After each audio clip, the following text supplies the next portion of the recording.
খেয়ে দিতে নাই নোংরা হাতে, এই রাফি, নোংরা হাতে খেলে পরে পেটের অসুখ হবে।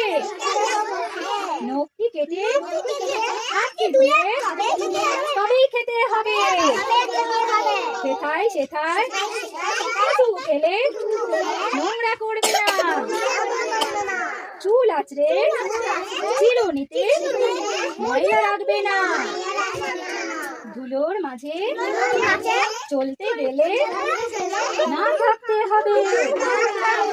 ধুলো বালি নাকে গেলে সর্দি কাশি হবে। চলবো সোজা, বসবো সোজা, নইলে কুজো হব। সত্যি বুড়ো হওয়ার আগে একটু বুড়ো হব। Good, very good.